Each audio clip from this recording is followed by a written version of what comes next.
Dans ce flacon, le vaccin Souverain 2, 100% cubain. Les essais cliniques sont dans leur dernière phase, mais ils ne sont pas encore terminés. Ce médecin n'est pas inquiet et mise avant tout sur l'autoprotection. C'est moi qui me protège avec toutes les mesures qui s'imposent.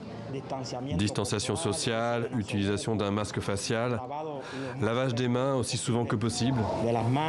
Alejandro Larinaga fait partie des 150 000 travailleurs de santé cubains concernés par une étude d'intervention visant à tester le vaccin à grande échelle à La Havane.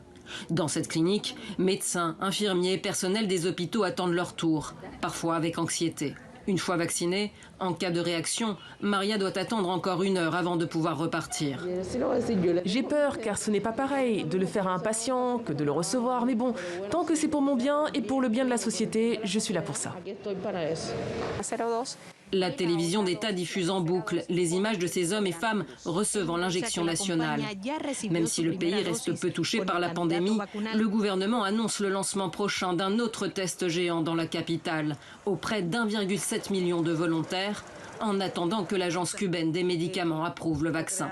Nous pensons que ce sera le cas vers le mois de juin, peut-être. Et début août, nous devrions avoir terminé de vacciner 6 millions de personnes. Soit plus de la moitié de la population. Pour y parvenir, Cuba compte aussi sur 3 autres vaccins, dont Abdallah, en phase 3, lui aussi, est testé à Santiago et dans d'autres provinces. Si l'un de ces vaccins est approuvé, il serait le premier 100% latino-américain.